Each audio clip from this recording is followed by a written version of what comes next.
Hi, Sharks. It is Financial Sharktress Galit Sadiq. And so sorry we're starting a little bit late today. I actually had a guest that was supposed to come on and we were supposed to chat about this topic, but she wasn't able to make it.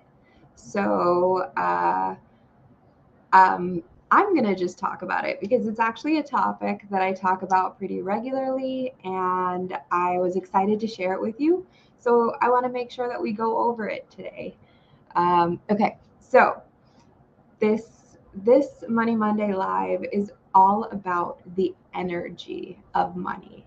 Now, most people think of money as just this thing, right? This tangible thing that you have, or recently it's been less tangible, right? Because we now don't have a lot of cash. We don't use a lot of cash. We use a lot of credit cards and things in our bank account, and everything's kind of digital. And so we don't really feel the money. But that makes it easier to understand almost that money and wealth has an energy. And the best way that I can explain it, right, is an exchange of energy, right? When you are working for money, you are exchanging your energy and receiving something of value in return that you can then exchange for someone else's energy. Now, that's like the simplistic version of money is energy.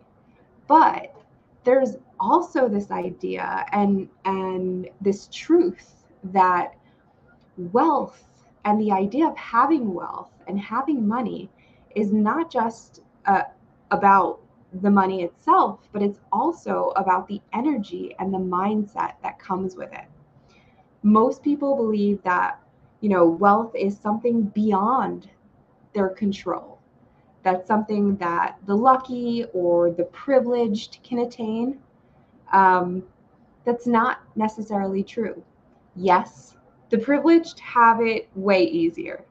The lucky, yes, they have it easier, but that does not mean that if you weren't born with privilege or weren't born with money that you can't make money and you can't have money and you can't attain wealth. You can. It's not, wealth itself is not just about the amount of money in your bank account. It's about the energy that you can bring to your life, right? So there's wealth in positive thoughts, in beliefs, in actions. And if you practice things, and especially one of the things that I love practicing is gratitude. If you can practice gratitude and you can have you can have this mentality of I am worthy, I deserve money, I am wealthy, you can attain wealth, right? Wealth can be attracted to you, and wealth can also be repelled from you. Now, if you come into life believing, I don't know how to handle money, I I'm not really worth a lot of money. What I do is not a skill, maybe my job is not a skill that people would pay highly for. Those are all negative limiting beliefs that you have around money. And those beliefs will actually repel money from coming to you. Now, I just want you to think about it logically. If you met with two people, right, and the first person was confident, they believed that they deserved every penny of their paycheck. They negotiated for a raise. They were on top of it and made sure that you could tell that they were, confident and worthy. And they asked you and you were interviewing them for a job. how much more money would you give them than the person that comes in and is looking down and is not really confident and doesn't feel like they're worth the money and isn't negotiating and will just accept what you give them? As a business owner or as someone who has just been in interviews, which person do you think is going to get more money? Which person do you think is going to be offered the job? And those two people could have the same exact skills. In fact, the person who is not confident could have better skills than the confident person. But you'll never know that because they didn't come in with the energy. They didn't come in believing that they were worth the money. And so you probably won't offer them the job, or if you do, you'll pay them less. So just think about that. And that is on a small scale. On a huge scale, think about in your life how many times you've come up to the plate and not been confident and not felt like you were deserving. And in those moments, and it doesn't just have to be about money, in those moments, did you get it? Did that thing come to you? Most likely it didn't. There's a reason why when athletes go out and compete, they visualize themselves winning. They visualize themselves doing well. They visualize themselves beating their own time. It's because that mental visualization, that mindset, that mentality can catapult them forward. And even if they don't win, right, they will do better than had they not done that exercise. So we have to think about money in the same way, right? We want to attract money. We don't want to repel it. So positive thoughts. We have to get rid of our limiting beliefs, the things that are holding you back. And I've done whole courses on getting rid of limiting beliefs and, you know, getting rid of and identifying your money shadows and illuminating them and getting rid of, the toxic parts about you and the toxic parts about you that relate to money. And a lot of it stems from your childhood. So thinking about how you grew up and how the people around you when you grew up related to money, that is a huge indicator of how you're going to relate to money. That is another privilege that people who start off wealthy, a lot of them have, because their families, the people that were around them that taught them about money, already had positive attitude towards money. They already knew how to positively attract money. And so that was another privilege that was given to them. That privilege is something you can have too, right? That is something that you can cultivate. That is something that you can create. And it's really important to do so, because if not, you are going to remain stagnant. You are going to remain limiting in yourself.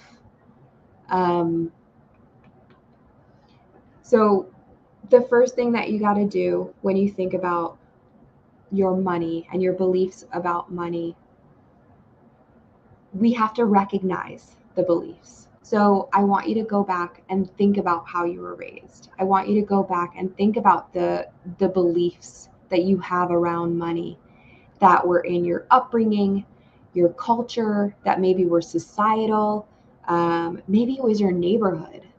If you grew up in a poor neighborhood, there's an overwhelming feeling of, I'm never going to get out of here, right? But that does not have to be what you take forward into your life. Those beliefs that you had, identify them, because they can be deeply, deeply ingrained within you and won't serve you. Okay, so the first step is to identify it. The next step is to become aware of your thoughts and your beliefs around money. Are you constantly worried about money? Do you believe that you will be able to attain financial success? Or do you believe that you'll never be wealthy. That's a huge one. If you don't believe that you're going to be wealthy, you won't be. Once you become aware of those thoughts and beliefs, you can challenge them and you can replace them with more positive, empowering ones. The next step, and this is really important because you could do all of the mental work and all of, this emotional work around money, but the biggest step is that you have to put in the work, you have to put in practical actions that will create wealth. So that's setting goals, creating a budget, investing in yourself and your skills, seeking out opportunities for growth and expansion. And that last one is a big one because no one grows from a place of comfort. If you are comfortable, you are not growing.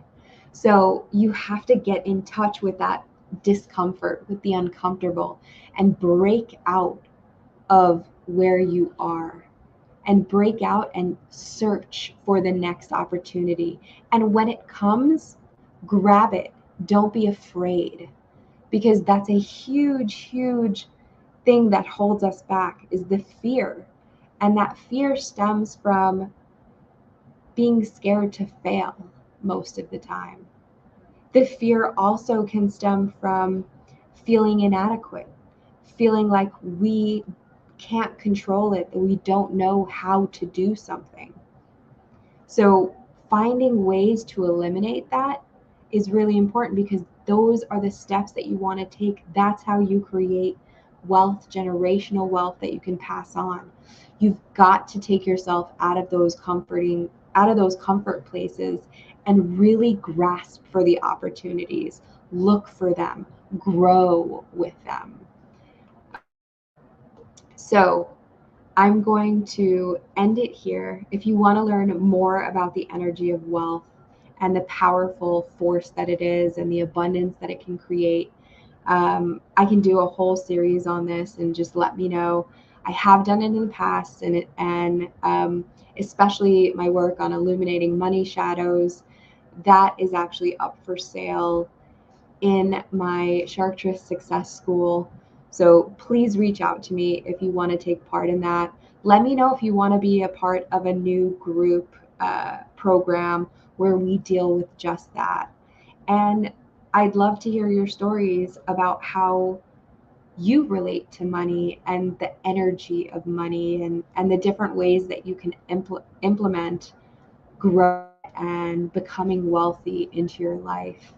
Thank you so much for joining in. I'm so sorry that today we didn't have a guest, and I hope that you still got something of value and something beautiful out of this live stream. And I will be here next week for another episode. Follow me on social media. I'll be talking all week about this topic, giving you little tidbits every single day.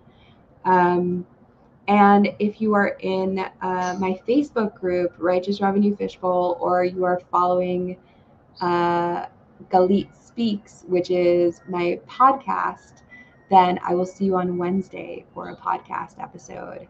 Thank you so much for listening in, Sharks, and I hope you go out there and embody the energy of a shark.